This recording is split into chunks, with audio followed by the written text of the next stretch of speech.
రామారావు గారు నమస్కారం. రామారావు గారు మీట్లో ఉన్నట్టు నమస్తే రామారావు గారు. రెండు మూడు అంశాలు కీలకమైనవి. ఇప్పుడు ఇది సిట్ నివేదిక ఇచ్చిన ఎన్డీటీవీ నివేదిక ఇచ్చిన కల్తీ జరిగిన మాట వాస్తవం.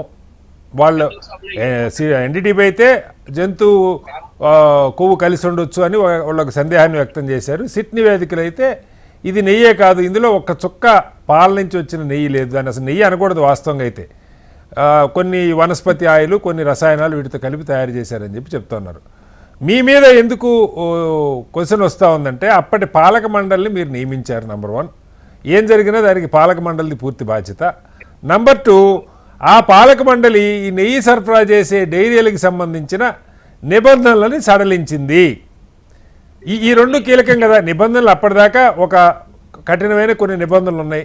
రోజుకి 4 లక్షల లీటర్ల పాలు తీయాలి, అది 1 లక్షకి సడలించారు. లేదు, రోజుకి 12 టన్నుల నెయ్యి ఉత్పత్తి చేసే సామర్థ్యం ఉండాలి, దాన్ని 8 టన్నులకు తగ్గించారు. 250 కోట్ల టర్న్ ఓవర్ ఉండాలి, దాన్ని 150 కోట్లకి తగ్గించారు. వాళ్ళకి ఒక 3 సంవత్సరాల అనుభవం ఉండాలి, దాన్ని సంవత్సరానికి తగ్గించారు. అసలు ఇవన్నీ ఎందుకు జరిగినాయి ఒక ప్రశ్న. ఇదేదో ఒక టీడీపీ వైసీపీ సమస్య కాదు రామారావు గారు. ఇక్కడ ఏ స్థాయిలో తప్పు జరిగినా, ఏ అధికారులు తప్పు చేసినా, లేదు కింది స్థాయి ఉద్యోగులు తప్పు చేసినా, రాజకీయ ప్రమేయం ఉన్న దోషులు శిక్షించబడవలసిందే. కోర్టుల్లో ఇది నిర్ధారణ కావాల్సిందే, శిక్షలు అనుభవించాల్సిందే. అయితే దానికి మీ సహాయం కూడా కావాలి. ఇది భక్తుల మనోభావాలకు సంబంధించిన అంశం. ఇక్కడ జంతుకోవు జరగలేదు, జంతుకోవు అని సిట్ నివేదికలో స్పష్టంగా మెన్షన్ చేయలేదు కాబట్టి అసలు కల్తీనే జరగలేదు, టీడీపీ వాళ్ళు మా మీద బురద జల్లారు, ఈ ప్రచారం కరెక్టా? సిట్ నివేదిక నెయ్యే లేదని చెప్తుంది కదా, ఏం చెప్తారు? నమస్కారం సార్.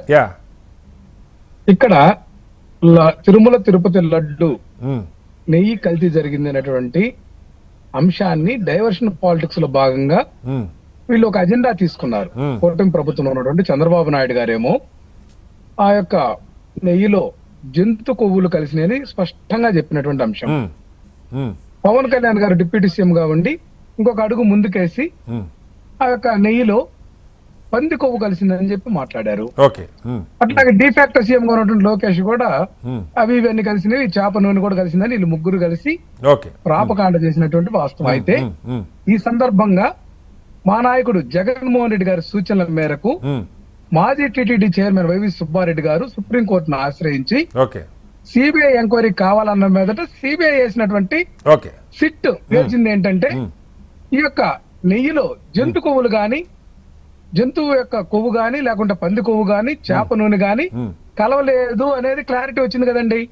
అయితే ఇది దశాబ్ద కాలంగా టీటీడీ నెయ్యి సేకరణ జరిపేటటువంటి అంశంలో టెండర్లు జరుగుతూ ఉంటాయి.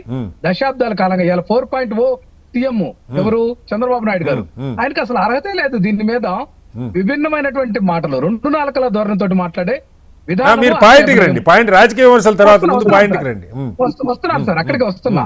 ఇప్పుడు ఏమైందంటే సిబిఐ రిపోర్ట్ ఏదైతే న్యాయస్థానానికి సమర్పించినటువంటి పరిస్థితులు దిక్కు తోచక చంద్రబాబు నాయుడు గారు చేసినటువంటి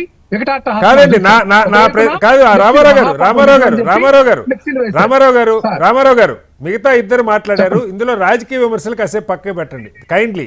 ఇక్కడ నా ప్రశ్న ఒకటే, సిట్ నివేదికలో జంతు కొవ్వులు అని మెన్షన్ చేయకపోయినా అసలు ఇది నెయ్యే కాదు, ఇది కల్తీ, మొత్తంగా రసాయనాలు వనస్పతితో కొన్ని వీటితో, ఇందులో పాల నుంచి తీసిన నెయ్యి ఒక్క చుక్క లేదు అన్నది స్పష్టంగా ఉందా లేదా? జంతు కొవ్వు కలిసి నేను అట్లా, కానీ నెయ్యి లేదని మాట ఉంది కదా సార్. అసలు నెయ్యే లేదనేది అది దుర్మార్గమైనటువంటి అంశము.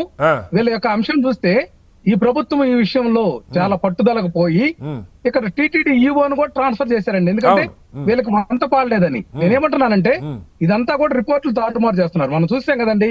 మా వాదన ఏంటంటే మద్యం సంబంధించినటువంటి స్కామ్ జరగకపోయినా జరిగిందని చెప్పి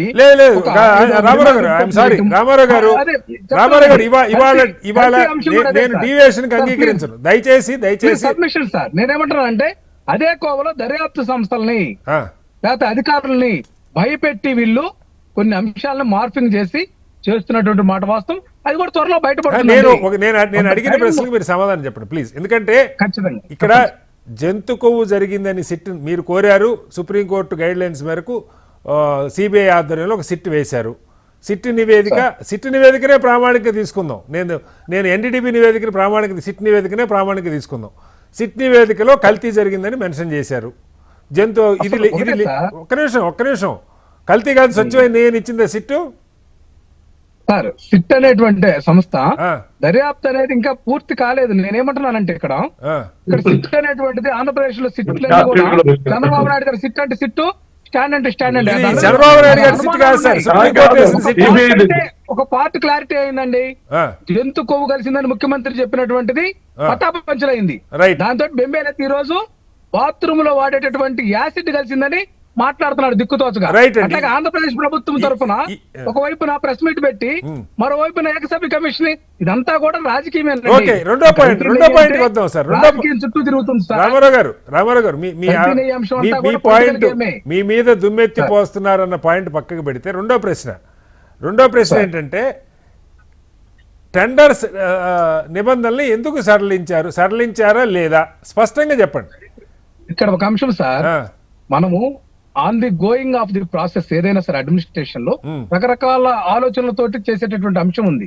టీటీడీ ఛానల్ పెడితేనే వీళ్ళు అది మంచిదే కదా, దాన్ని కూడా విమర్శించారు. నేనేమంటున్నానంటే పర్చేసింగ్ కమిటీలో ఆ రోజు మా ప్రభుత్వంలో ఉన్నటువంటి వేమిరెడ్డి ప్రశాంతి రెడ్డి ఆవిడ ఈ రోజు కూడా టీటీడీలో మరలా టీటీడీ మెంబరు. నేనేమంటున్నానంటే అప్పుడు అంతకుముందు 2014-19లో ఉన్నటువంటి శేఖర్ రెడ్డి ఏదైతే ఆయన కూడా మరలా మా ప్రభుత్వంలో టీటీడీ మెంబర్ ఉన్నాడు. ఇట్లా రకరకాలైనటువంటి అంశాలు కామన్. ఈవో గారే చాలా సంవత్సరాలు కంటిన్యూ అయ్యారు. సిట్ నివేదిక వచ్చేదాకా అదే ఈవో కంటిన్యూ అయ్యారు. అదే సార్ నేను అంటున్నదే, ఇక్కడ అంశాలు ఏంటంటే లోతుగా కనుక అధ్యయనం చేస్తే ఏదో ఒక చిన్న అంశాన్ని పట్టుకొని ప్రపంచ వ్యాప్తంగా పవిత్రమైనటువంటి తిరుమల తిరుపతిని మనము దాన్ని ఆ యొక్క ప్రతిష్టను దిగజార్చేటటువంటి కార్యక్రమం తప్ప గోప్యంగా ఎంక్వైరీ చేయండి, బాధ్యుల చర్యలు తీసుకోండి. నేను కాదంటలా, వీళ్ళు చేసినటువంటి ప్రచారం వల్ల భక్తుల యొక్క మనోభావాలు, ఆ యొక్క దేవుడికి ఉన్నటువంటి ప్రతిష్టను వీళ్ళు దార్చడం ఇందులో చిన్న అంశం అండి. ఇది ఆంధ్రప్రదేశ్ భూభాగంలో ఉందనే గాని ప్రపంచ వ్యాప్తంగా భక్తులు ఉన్నటువంటి ఒక పవిత్రమైనటువంటి ఆధ్యాత్మిక క్షేత్రం అనేది కూడా కనీస ఇంగిత జ్ఞానం లేకుండా వీళ్ళు చేస్తున్నటువంటి ప్రాపగాండ అనేది తప్పు కాదండి. ఇంకొక మాట రామారావు గారు, ఇంకొక మాట ఇందాక ఆంజనేయ రెడ్డి గారు కూడా ప్రస్తావించారు. బయట మార్కెట్లో కనీసం 600-700 లేనిది ఏ పేరుతో ఉన్నా అది కల్తీ అయినా సరే అసలు అంతకన్నా తక్కువ లేదు బయట మార్కెట్లో. నెయ్యి అంటే ఇప్పుడు పోయి కిరాణా షాపుకి కొంటే 600-700కి తక్కువ మినిమం అని నేను చెప్పే రేట్ అది. కానీ మీ హయాంలో 320కో 330కో కిలో చొప్పున ఎలా సప్లై చేయ ఫండమెంటల్ క్వశ్చన్ కదా అది అన్నది వారి ఎలిగేషన్. సగానికి సగం రేటుకి ఎట్లా వస్తుంది? మా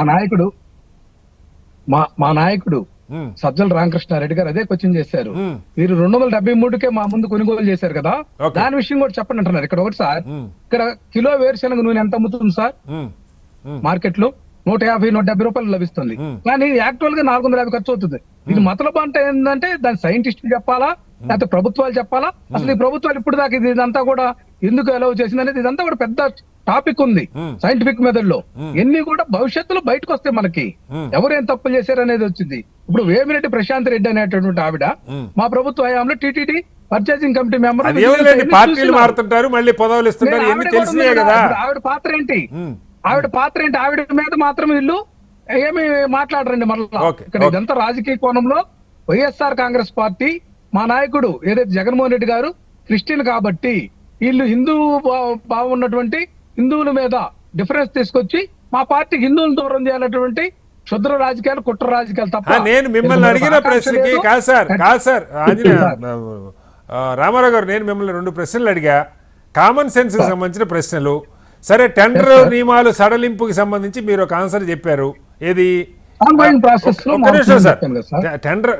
టెండర్ రూల్స్ అన్నది అప్పుడు అడ్మినిస్ట్రేషన్ ఒక్కోసారి కఠినంగా పెడతారు, ఒక్కోసారి మారుస్తారు అవైలబిలిటీని బట్టి, అది కూడా పక్కకు పెడదాం. కానీ ఫండమెంటల్ క్వశ్చన్, జగన్మోహన్ రెడ్డి గారి ప్రభుత్వం మొట్టమొదటిసారి 2019లో అధికారంలోకి వచ్చింది, అంతే కదా? అంతకుముందు ఎప్పుడు జగన్మోహన్ రెడ్డి గారు రాష్ట్రానికి ముఖ్యమంత్రిగా లేరు. I right? మొట్టమొదటిసారి 2019లో ముఖ్యమంత్రి అయ్యారు ఆయన. గతంలో కాంగ్రెస్ వాళ్ళు ఏం చేశారు, లేకపోతే టీడీపీ వాళ్ళు ఏం చేశారు పక్కకు పెట్టండి.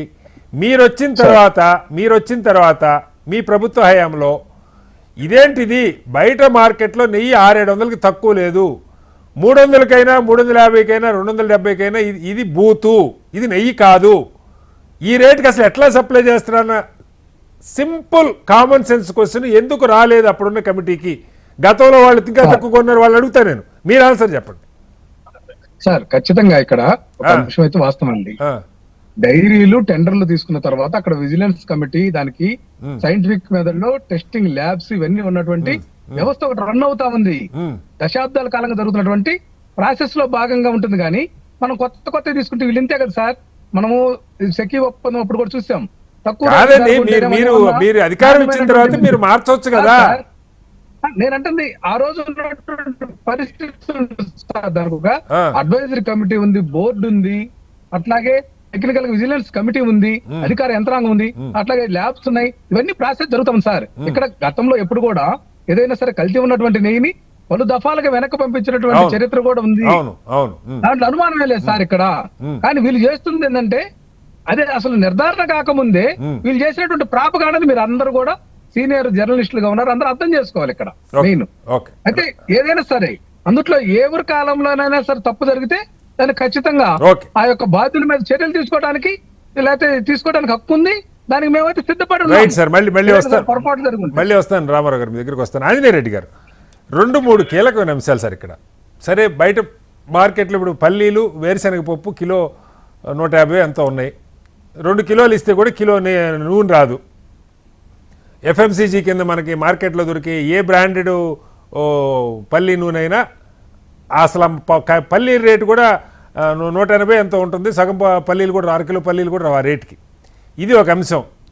నెయ్యికి సంబంధించి నేను ఎందుకంటున్నానంటే సార్, ఇప్పుడు మీరు ఇందాక చెప్పారు హిందువుల దేశంలోనే ఆ మాటకు వస్తే ప్రపంచంలోనే హిందువులు అత్యధికంగా హాజరయ్యే లేదా భక్తులు అత్యధికంగా హాజరయ్యే అతి గొప్ప పవిత్ర పుణ్యక్షేత్రం తిరుమల. దీని మీద భారతీయ జనతా పార్టీ నేను అడుగుతుంది, అలాగే జాతీయ స్థాయిలో అధికారులు ఉన్న ప్రభుత్వానికి ఈ అంశం ఇప్పుడు అసలు ఈ రేటుకి నెయ్యి ఎలా వస్తుంది? గతంలో ఉన్నోళ్ళైనా ఎట్లా కొన్నారు, ఇప్పుడున్న వాళ్ళైనా ఎట్లా కొంటున్నారు? అది టీడీపీ కావచ్చు, కాంగ్రెస్ కావచ్చు, వైసీపీ కావచ్చు, మళ్ళీ ఇప్పుడు కూటమి ప్రభుత్వం కావచ్చు. నిజంగా ఇది ఆశ్చర్యం కాదా? సరే, బయట ఆ రేటుకి జనం మామూలుది స్వచ్ఛమైందా కావాలంటే 1000 రూపాయలు 2000 అవుద్ది కాబట్టి కొనలేరు అంటే అది పక్క పెడదాం. దేవుడికి డబ్బులు కొదవలేదు సార్.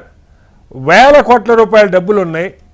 ఆ 1000 కోట్ల రూపాయల నుంచి 1000 రూపాయలు పెట్టుకున్నా 1500 పెట్టుకున్నా స్వచ్ఛమైన నెయ్యకుంటే ఎవరు వద్దనరు, దేవుడు వద్దండు, భక్తులు వద్దనరు. అది ఎందుకు జరగట్లేదు? నంబర్ 1. నంబర్ 2, దీని మీద ఇప్పటికైనా అలాంటి ఒక, ఎందుకంటే మత రాజకీయాలు వేరే మతాలకి ఇప్పుడు ఇక్కడ బాధ్యులు ఎవరు అవుతారంటే మీరు అవుతారు. దీన్ని తేల్చలేకపోతే, ఇప్పుడున్న కూటమి ప్రభుత్వం దీన్ని తేల్చలేకపోతే, ప్రపంచంలో ఎక్కడుందో ఆ ఎక్విప్మెంట్ మీరు తెప్పించి పెట్టలేకపోతే, ఊరక మా మీద ఆరోపణలు చేశారు, వాళ్ళు మాకంటే తక్కువ కొన్నారు, వాళ్ళది కల్తీ కాదన్నది నిలబడుతుంది. అసలు ఈ రేటుకి నెయ్యి కొంటాన్ని ఎలా అర్థం చేసుకోవాలి? స్వచ్ఛమైన నెయ్యి దొరకదా? డబ్బులు ఎక్కువ పెట్టి కొనలేమా?